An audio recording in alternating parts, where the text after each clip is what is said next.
Përshëndetje të gjithëve dhe mirë se erdhët në Pasion Kuzhine. Sot do përgatisim së bashku një tartë fantastike, plot ngjyra dhe shije. Është një recetë që unë e dua shumë, sepse kombinon freskinë e perimeve me një brumë të shkrifët brise të shpejtë me vaj ulliri. Brumi ngelet i shkrifët dhe shumë i shijshëm. Fillojmë nga puna. Si e shikoni, këtu kam bërë të gjithë përbërësit gati. Ndërsa për perimet do përdor një kungull, 2 karota dhe një patate. I pastruam këtë pjesën fundore e kungullit dhe të gjitha perimet do t'i kalojmë në rende. Grim një kungull, grim 2 karota dhe një patate.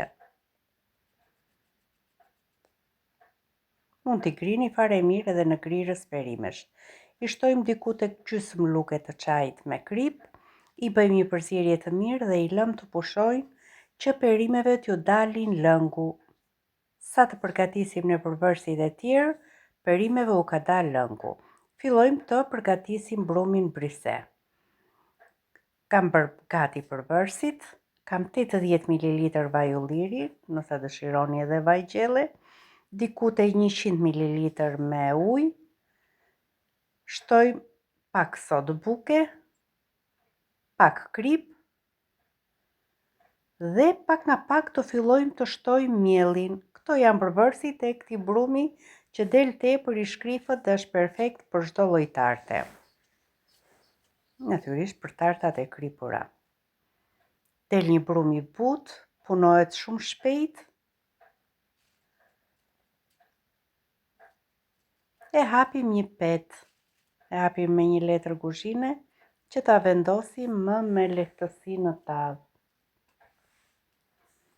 E hapëm petën, e kemi gati.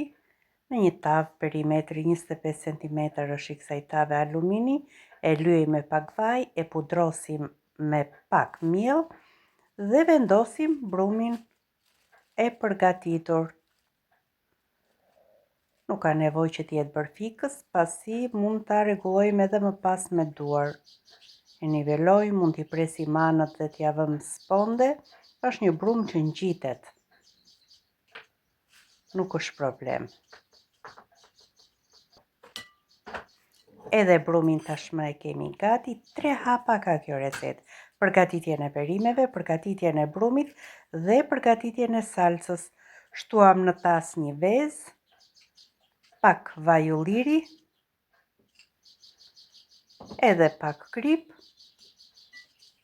i bëjmë një përzierje.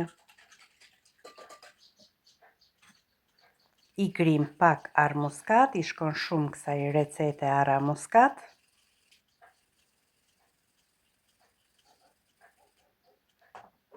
Këtu kam diku tek 250 gram me gjizë, gjiza është pa krip, ndaj unë i shtova krip salcës. Nëse gjizën do e keni me krip, nuk ka nevojë t'i shtoni fare krip. Shtojmë 200 ml me pana, është pana kuzhine kjo. Është ajo pana që përdorim për makarona. Shtojmë djath parmigiano, kachkavall, çfarë ju t'ju ndodhet në shtëpi. Mjafton të jetë i grirë, 4-5 lugë të gjellës e bëjnë këtë tartë fantastike. Si e shikoni, perimet e kanë kulluar lëngun. Megjithatë ne i shtrydhim prap me duar dhe i bashkojmë në tas. Shikoni sa shumë lëng që kanë lëshuar. Edhe pse është tasi pak i vogël, doja dalim që ta përziejmë mirë. Masën e përgatitur e vendosim mbi brumin e petës brise, e hapi mirë, e nivelojmë, pak vaj ulliri sipër dhe direkt në furrë për 30 minuta në 180 gradë. Mbas 30 minutave i shtojmë pak djath tjetër që shkrin, edhe 10 minuta të tjera në furrë, dhe tartën e kemi gati. Shikoni sa bukur është shkrirë djathi dhe sa mirë janë lidhur perimet me gjizën. Aroma këtu në kuzhinë është vërtet e mrekullueshme. Shpresoj shumë që ta provoni edhe ju këtë recetë në shtëpinë tuaj, sepse jam e bindur që do ju pëlqejë shumë. Nëse ju pëlqeu kjo video, mos harroni të bëni like dhe të abonoheni në kanalin Pasion Kuzhine për më shumë receta të reja. Me dashuri nga kuzhina ime.